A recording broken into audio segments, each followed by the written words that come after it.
Queridos, nós queremos refletir algumas coisas importantes da palavra de Deus nessa noite, um tema fundamental. Porque nós precisamos crescer como indivíduos e como comunidade. Essa palavra é uma palavra para pessoas, mas é uma palavra também para a nossa comunidade. E nós queremos entender o que Deus pretende para nós. E o título dessa palavra é Até o Último Homem. Quantos de vocês já viram esse filme? Até o Último Homem. Até o Último Homem, ele conta a história de Desmond Doss, que era um soldado americano da Segunda Guerra, e ele se recusou a tocar em uma arma por convicção religiosa, por ser cristão, e mesmo assim foi para o fronte como médico de combate. E na batalha de Okinawa, enquanto todos recuavam sob fogo inimigo, ele ficou sozinho no campo e salvou 75 companheiros feridos, um por um, repetindo a oração: Senhor, permite-me salvar mais um. E ele foi muito criticado e quase proibido de entrar no exército. Foi perseguido, mas ele se tornou o primeiro objetor de consciência, ou seja, não pegar nas armas, por questão de consciência religiosa, a receber a medalha de honra dos Estados Unidos. Não apesar de sua fé, mas por causa da sua fé. E por causa dessa lealdade de salvar os seus companheiros, 75 companheiros salvos em uma batalha. É algo precioso, muito precioso. E por que eu conto essa história? Eu conto essa história porque o reino de Deus, o reino para o qual Jesus nos chamou e do qual nós fazemos parte. Nós fazemos parte de muitas comunidades na nossa vida. Temos a nossa família, temos a nação, temos o Estado, mas há uma comunidade que transcende todas essas, que é o reino de Deus. E Deus chamou a nós, cada um de nós. E esse reino da qual nós participamos, ele necessita de soldados que não atacam seus companheiros, mesmo quando estão feridos. Soldados leais. Lealdade, essa palavra é uma palavra que é pouco valorizada na nossa sociedade. A nossa sociedade valoriza interesses. Se isso me interessa, se isso vai me beneficiar, então eu entrego a minha dedicação. Só que o reino de Deus, o que Deus nos chamou, o novo mundo que Deus constrói, é um mundo que se constrói a partir de outros valores. Não adianta a gente criticar os valores que estão lá fora. Nós que estamos aqui ouvimos a palavra de Deus. Não adianta a gente dizer assim: o mundo está perdido. Mas nós precisamos construir uma vida que reflita a salvação, que não só reflita, mas expressa a salvação de Deus. E uma vida que reflete a salvação de Deus é uma vida que demonstra esse caráter de lealdade. Porque para nós sermos leais, nós precisamos ser capazes de sofrer. Ninguém consegue ser leal sem alguma cota de sofrimento. As pessoas que foram leais à sua vida, as pessoas que não te abandonaram quando você estava doente, as pessoas que estiveram junto com você quando você estava pobre, sem nada, as pessoas que estiveram junto com você quando você não poderia retribuí-las,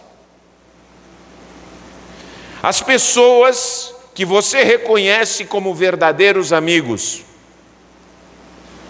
são pessoas que para isso tiveram que, em alguma cota, em alguma medida, sofrer. Não foi, porque as pessoas acham, ser filho que está aí, filho de hoje. Você olha para o seu pai, olha para o seu pai, que muitas vezes a gente critica os nossos pais. Muito eu critiquei os meus pais, meu pai, minha mãe. Quanto mais passa o tempo, mais eu valorizo eles.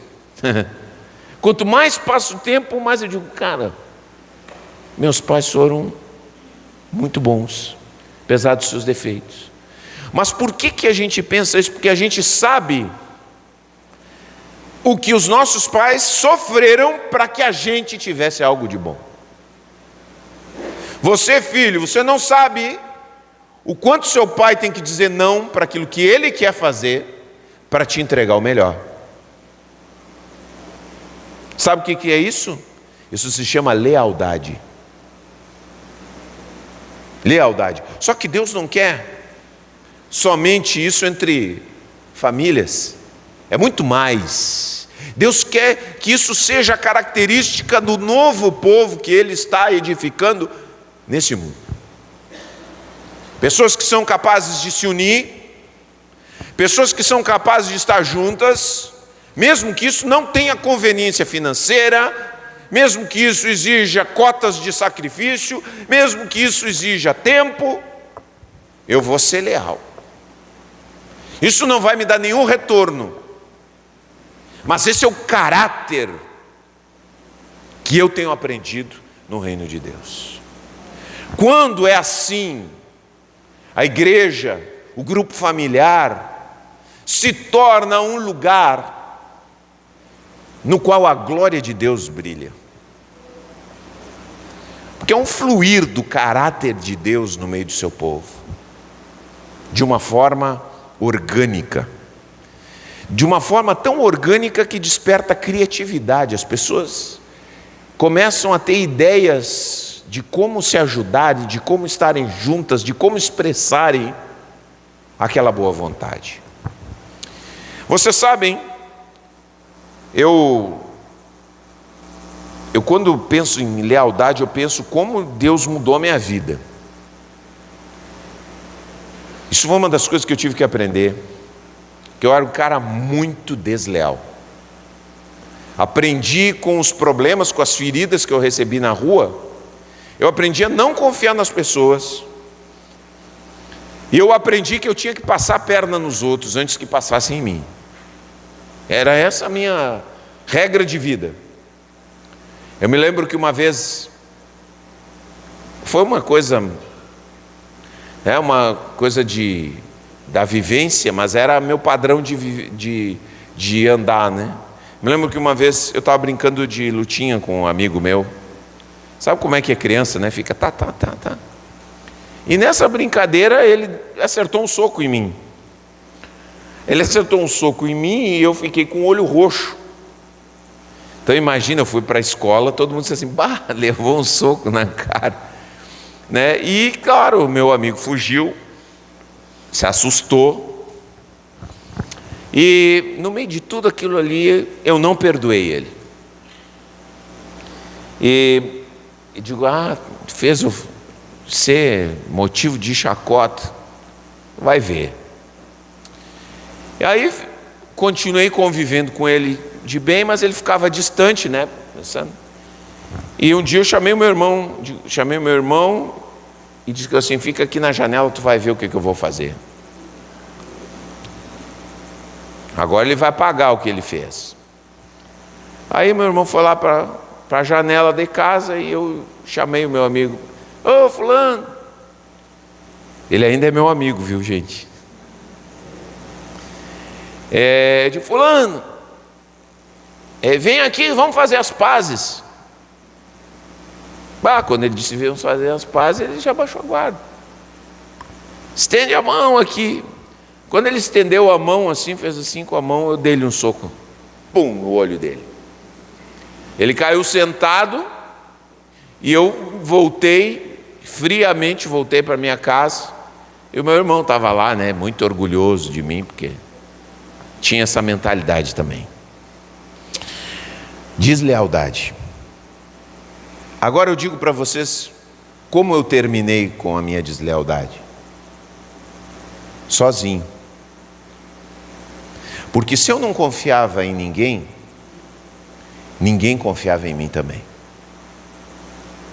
É isso que se constrói com um caráter dessa maneira. E a gente olha na Bíblia, eu quero que você olhe comigo, uma história riquíssima. Que pena que as pessoas não gostam de ler, né? É uma pena. O pessoal só quer ver série, mas não gosta de ler. Vocês lessem, mas nós vamos ler alguma coisa hoje, tá? Vocês lessem 1 Samuel, 2 Samuel. Se se apaixonar pelas histórias e por aquilo que a gente aprende da palavra de Deus ali. Vocês sabem que Davi começou muito bem sua carreira, e ele era um homem leal. Foi leal ao seu amigo Jonatas. Era uma grande amizade que havia entre Davi e Jonatas. Saul, que era o pai de Jonatas, tinha ciúme de Davi, porque em um determinado momento, Davi venceu uma batalha, sendo soldado de Saul. Saul era o rei, Davi era o soldado, e na volta de casa, umas mulheres cantoras vieram com um versinho. Saul feriu seus milhares, mas Davi feriu seus 10 milhares. Quando Saul ouviu aquilo, ele disse: que é isso? Agora para esse aqui só falta a coroa. E começou a perseguir Davi.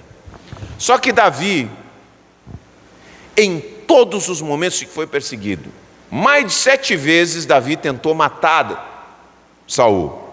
Em todas as vezes que Saul tentou matar Davi, Davi disse assim: Deus me livre de levantar a mão contra o ungido do Senhor.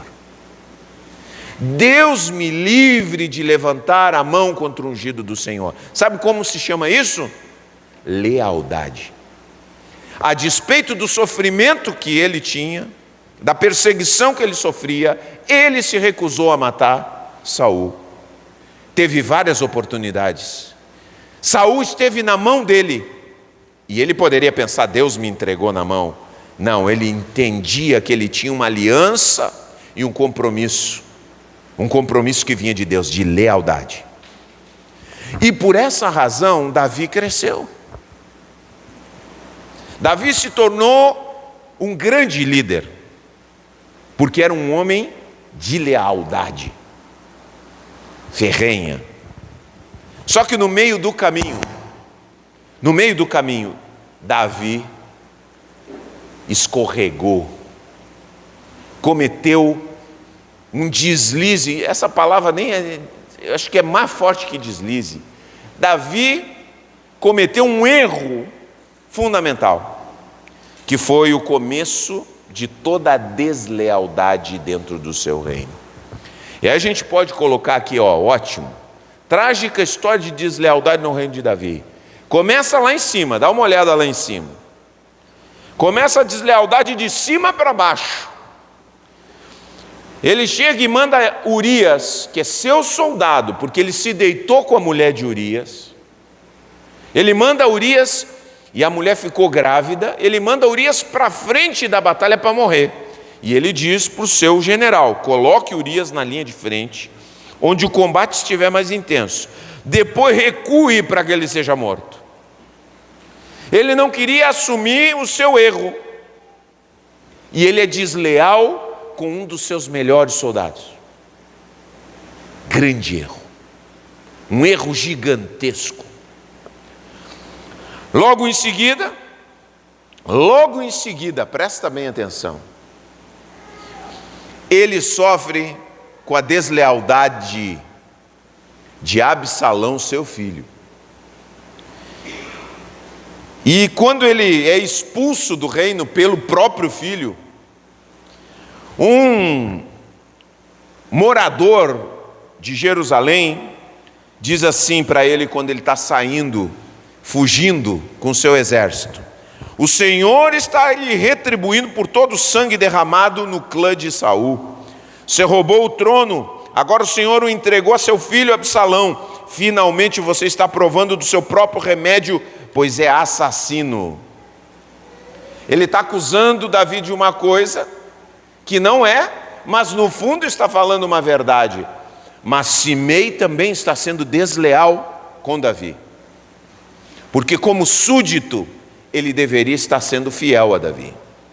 Logo em seguida, olha só, aquele que era conselheiro de Davi, chamado Aitofel, diz o seguinte, para Absalão, filho de Davi, quando ele possui o reino. Vejam como Aitofel trai a confiança de Davi. Ele era conselheiro de Davi e agora se torna conselheiro do inimigo de Davi. E ele diz o seguinte: tenha relações com as concubinas que seu pai deixou aqui, para tomar conta do palácio, para humilhar o seu pai. E é isso que Absalão faz. Vejam só, a deslealdade de Aitofel com Davi. Depois, o general, que era também amigo de Davi, recebe uma ordem de Davi bem clara: não mata o meu filho. Não mata o meu filho Absalão. Preserva ele. E olha o que acontece. Então, pegou 3 dardos e atravessou com eles o peito de Absalão, quando ele ainda estava vivo, pendurado na árvore. Então eu quero que você perceba, aonde tudo começa. Começa com a deslealdade de Davi. A deslealdade de Davi abre uma porta no reino todo, porque ele é rei. Abre uma porta que faz com que entre uma série de maldades dentro do reino, que se multiplicam para todos os lados como se fosse um vírus mortal. E é isso que a deslealdade faz nas nossas vidas, nas nossas famílias, nas nossas igrejas, no trabalho, aonde nós andamos. Ela espalha um vírus mortal. E ninguém caminha muito longe no reino de Deus se não curar a sua deslealdade. Biblicamente, crer e ser leal são coisas inseparáveis. Deslealdade gera deslealdade. E nós somos convocados pela palavra de Deus a permitirmos que Deus mude o nosso caráter. Porque o que acontece na vida da gente, na vida de Davi, na vida das pessoas, que faz com que a gente se torne desleal com o outro? Eu tenho batido muito nessa tecla e vou continuar batendo. Uma das coisas terríveis que acontece muitas vezes na comunidade e em muitos lugares é o perdão da boca para fora. Eu te perdoo, mas não perdoo. Eu te perdoo para ficar bem com o pastor, para ficar bem com o líder. Eu digo que te perdoo para que tu me tolere, mas dentro do meu coração eu fico carregando a ferida. Dentro do meu coração eu fico dizendo: tu vai me pagar. Quando você deixa no seu coração, tu vai me pagar, você tem dentro do seu coração a semente da deslealdade. E não pense, meu irmão, e eu não falo isso como uma ameaça, vejam bem, eu não desejo isso para ninguém, mas não pense que se você tiver um coração desleal com outras pessoas, que isso não vai voltar para você, meu irmão. Falo isso não tenho nenhum prazer em falar isso. Mas quando nós nos tornamos dentro do nosso coração desleais com outras pessoas, esse ciclo, ele é como se lançássemos uma semente e essa semente vai se multiplicar dentro do nosso campo, dentro da nossa vida, porque não há nada que não aconteça dentro de nós. Entendeu? Você faz qualquer coisa, mas isso está acontecendo dentro de você. E aquilo, como aconteceu com Davi, Davi não se preocupou em consertar. E quando aconteceu o que aconteceu na sua vida, a traição em relação a Urias, isso começou a ampliar os focos de deslealdade. E daqui a pouco você começa a ter, as pessoas dizem assim, Como as pessoas gostam de dizer, eu estou com um karma. Não sei por que eu tenho um karma na minha vida. Não tem nada a ver com karma, meu querido. O que nos persegue é o que nós somos. Presta bem atenção, o que nos persegue é o que nós somos.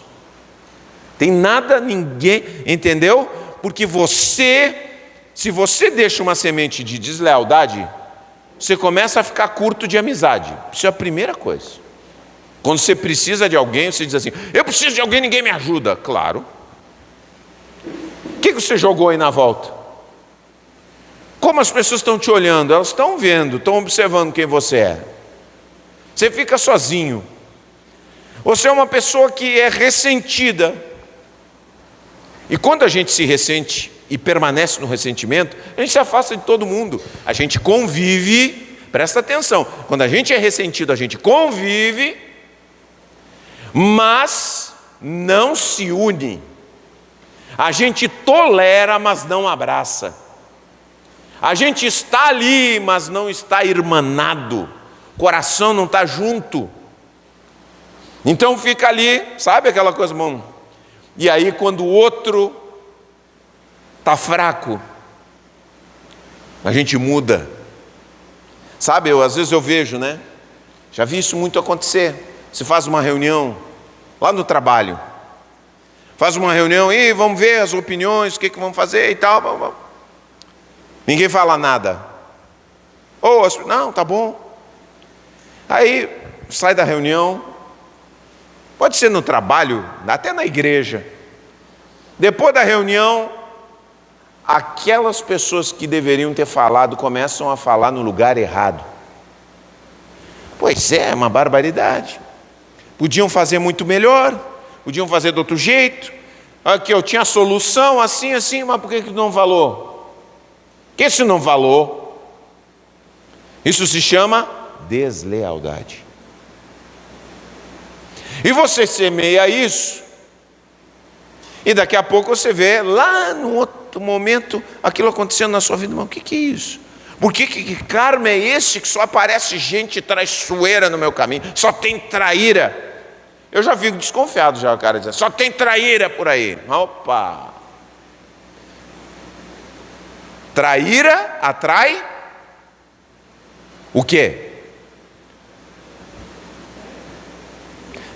Traíra atrai o quê? Traíra. Se você é traíra, as traíras vão vir para sua volta. Que é isso aí, ó, essa relação. Ninguém sabe sofrer. O desleal não sabe sofrer. Ele não aguenta a desvantagem, ele quer vantagem. Só que você, à medida que vai andando, vai caminhando, o tempo vai passando, a conta chega. A conta chega nos relacionamentos, no trabalho que a gente tem, inclusive na igreja. Porque daqui a pouco a pessoa diz assim, eu sou cristão, mas você puxa o tapete do outro. Aí sabe o que muitas pessoas fazem? Mudam de cidade. Vou mudar de cidade, aqui não está. Aqui está muito ruim.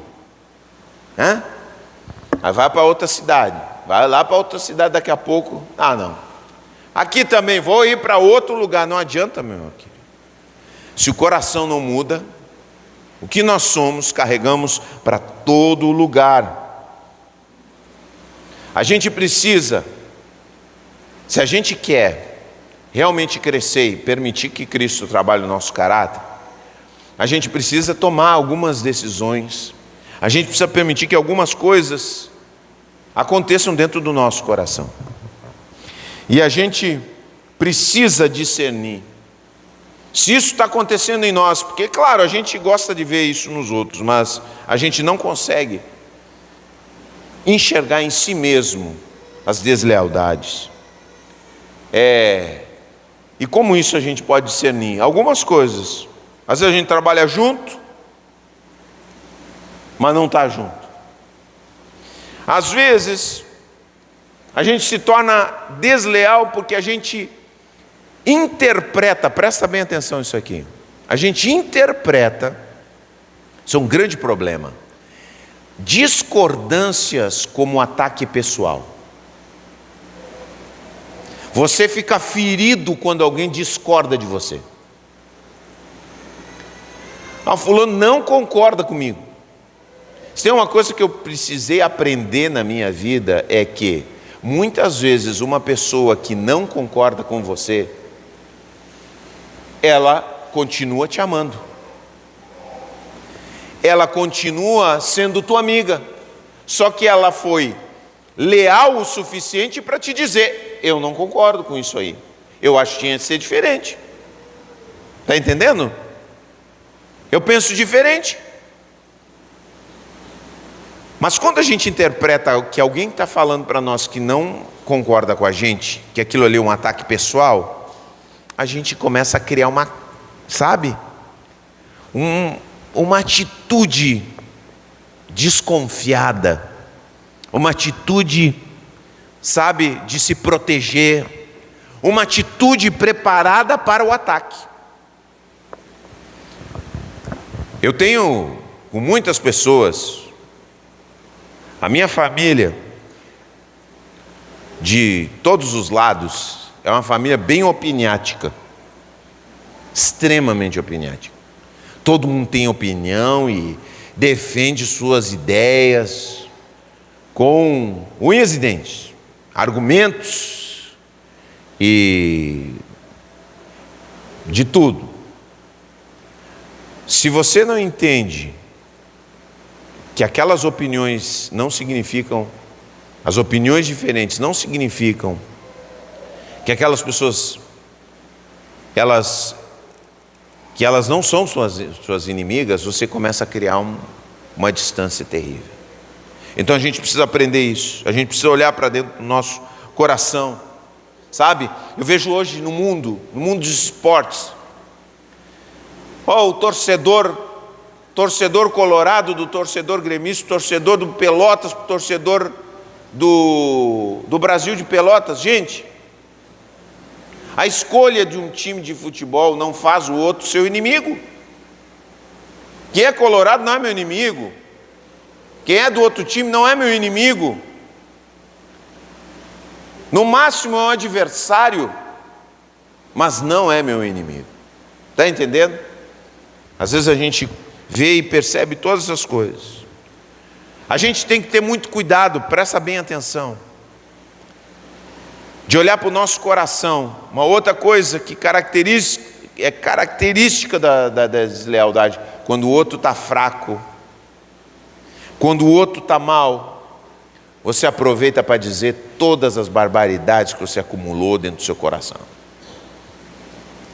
Seu amigo está doente, fracassou no trabalho, perdeu o trabalho, aí você vai lá, descasca, traz todos os problemas do passado. Pois é, tu tá assim porque tu fez isso para mim, entendeu? Você bate. Sabe que eu aprendi, e muitas pessoas já ensinaram isso, que você não bate em homem que está caído. Quem é que já ouviu isso aí? O cara está caído, não pode bater, tem que deixar levantar. E muitas pessoas se tornam assim em sua vida, esperam, cultivam esse coração. O coração desleal é um coração que não se une. Eu estou sempre falando isso e falo de novo porque é uma coisa. Tem muitas pessoas aqui da igreja, algumas pessoas que chegam e dizem, quando falam da igreja: você é batizado na igreja, não tem nada de vocês, é nós da família. Diga comigo: nós da família. É isso aí. Hoje nós tínhamos torcida mais barulhenta das igrejas aqui de Pelotas, é da família de Deus. É, família de Deus. Nós, né, Giselda? Nós. É nós, esse é nosso jeito de ser. Não, vocês, vamos parar com isso que eu vou, não sei. Eu fico louco que alguém chegue e me diga a vocês. Porque é nós. Porque se você passa por uma dificuldade, eu sofro. Se alguém diz assim, fulano de tal da igreja está doente, eu fico sofrendo. Fulano de tal está com problema, perdeu o emprego, a gente fica conversando, como é que a gente pode ajudar essa pessoa? Tem muitas coisas que vocês nem veem. A gente conversa nos cantos, o que vamos fazer, como é que vamos, o que a gente pode fazer. E quando a gente não consegue fazer alguma coisa, a gente sofre. Sabe por quê? Porque é nós. É no grupo. Como a gente pode ajudar? Então essa é a ideia e a maneira de operar da lealdade, gente. A lealdade não tem essa. Aconteceu. Olha, a igreja cometeu um grande erro. Agora está lindo, né? A nossa igreja foi em peso lá, torcer pelo time, todo mundo reunido, fez aquela festa, brincadeira, legal. Aí todo mundo acha, poxa, isso aqui está bem legal. Mas e quando a gente andar mal? Quando a gente fizer fiasqueira? Porque também a gente faz fiasqueira também. É ou não é? Olha, aconteceu um problema lá com um líder da igreja. É lá da igreja. Olha, está acontecendo os problemas lá na igreja. Vou procurar uma outra igreja. Sabe o que é isso? Sabe como se chama isso? Deslealdade. Tem muitos lugares por aí, inclusive tem lugares, igrejas, que juntam pessoas que não ficam nas suas igrejas quando tem problema. Quando tem problema, elas se escapam.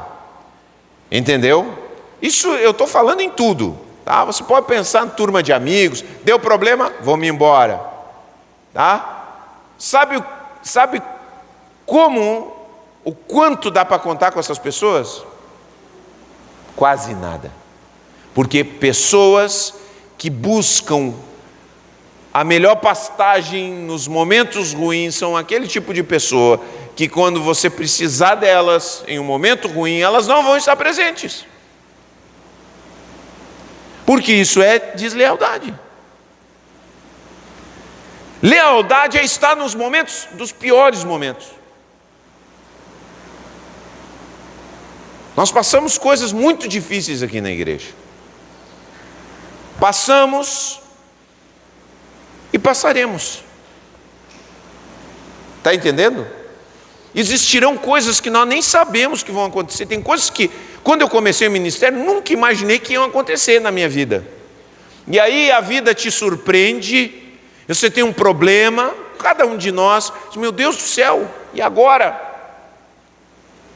Sabe como é que nós passamos por problemas assim e superamos? Quando há um grupo forte de gente que é capaz de lealdade até o último homem.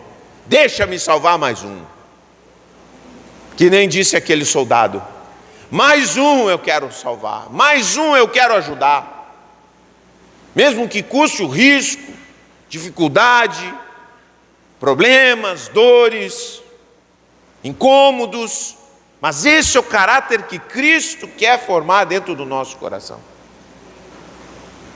Porque quando você olha para a palavra, Cristo quebrou o ciclo da deslealdade de Israel.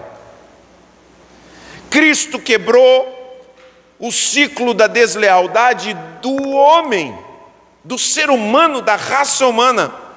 Porque presta bem atenção. Jesus recebeu sobre si a traição do povo que o seguia. Aqueles que ficavam alegres com os milagres. Olha só o espírito da deslealdade. Ficavam alegres com, curou, multiplicou os pães. Aleluia! Cristo é demais. Curou o cego, aleluia! Ele é poderoso. Curou o leproso, glória a Deus. Abraçou o publicano, que coisa extraordinária. Agora, quando prenderam a Jesus, a multidão disse: crucificam. É isso que eles entregam para Jesus. E aí Jesus olha para os seus próprios discípulos, o discípulo que disse assim: não, olha, jamais todo mundo pode te negar. Olha só a ironia da vida. O próprio que disse, por isso quando você vê o cara fazendo muitas declarações, eu já, lendo a Bíblia, eu já conheço. Mas não, eu vou ser fiel. Ai, Jesus amado. A gente já se assusta. O cara promete muito e entrega pouco. É difícil, né? Mas vejam só, o Pedro que disse assim: não, eu jamais vou te largar, Jesus. Foi o primeiro. Sabe o que é o seu discípulo, seu amigo, que anda com você 3 anos vendo maravilhas, ouvindo de você, chega na hora H e diz assim: não conheço esse homem. Não, mas tu era um daqueles que estavam com ele. Não sei quem é. Não, mas a gente te viu, a gente sabe.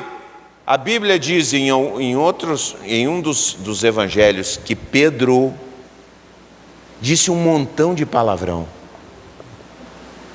Já pensou? Mandou longe as pessoas. Não, de jeito nenhum, não conheço. Bateu o pé. Bateu o pé, gente. E não só isso, Jesus também enfrentou a entrega de Judas. Mas a Bíblia nos diz algo tremendo. Ele não tomou como motivo a traição e o abandono dos seus discípulos e da multidão para abandonar a raça humana. Cristo na cruz absorve toda a nossa deslealdade, toda a nossa incapacidade de permanecermos fiéis, e olha para cada um de nós na cruz e diz: Pai, perdoa-lhes, porque não sabem o que fazem. Esse é Cristo absorvendo toda a deslealdade do seu povo e da raça humana. Porque o caráter de Deus, vejam só o caráter de Deus. Vamos ver ali. O caráter de Deus dirige e deve dirigir o relacionamento do povo de Deus. Vejam só como é que é isso, gente. Olha essas palavras lindas. A primeira palavra é resed, que quer dizer pacto de bondade. Você sabe que a gente chega na Santa Ceia e diz assim: tem uma aliança com Deus. Aliança com Deus, aliança com meu irmão. Isso quer dizer assim: ó, eu tenho um pacto de bondade. É um pacto de bondade que quer dizer assim: ó, eu tenho um compromisso de te fazer só o bem. Diga aí para uma pessoa que não... Aí o irmão de trás, diz para ele aí que não está... Porque do lado você convive e sente assim: ó, eu tenho um compromisso de fazer só o bem. A tua vida.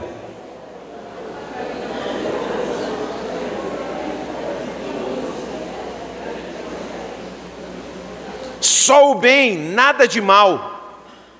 Nada. A Bíblia também usa uma outra palavra chamada emuna. Diga comigo, emuna. Vamos aprender um pouco de hebraico aí. Quer dizer confiabilidade sólida. Você pode confiar em mim. Confia, pode confiar. Isso é o caráter de Deus. Caráter de Deus. E tem outra palavra que se chama emet, que quer dizer veracidade, que é uma pessoa verdadeira. Então, queridos, eis aí o caráter de Deus, eis aí o nosso Cristo, que suportou todas as coisas, e agora nós estamos em Cristo, e por estarmos em Cristo, precisamos permitir que essa seiva que vem da árvore, da videira verdadeira, flua para nós e transforme o nosso caráter, a ponto da gente refletir aquilo que Cristo é: pacto de bondade, confiabilidade sólida, veracidade, porque é isso que Deus nos chama. Deslealdade gera deslealdade. Mas Cristo gera em nós lealdade. E Deus está nos chamando para nos tornarmos soldados capazes de sacrificar sua vida pelo bem do seu grupo, da sua igreja, dos seus irmãos, daqueles que estão servindo. É para isso que Ele nos chamou. É isso que Ele está formando em nós. É isso que Ele quer fazer. Nada menos do que isso. Amém? Vamos ficar de pé em nome de Jesus.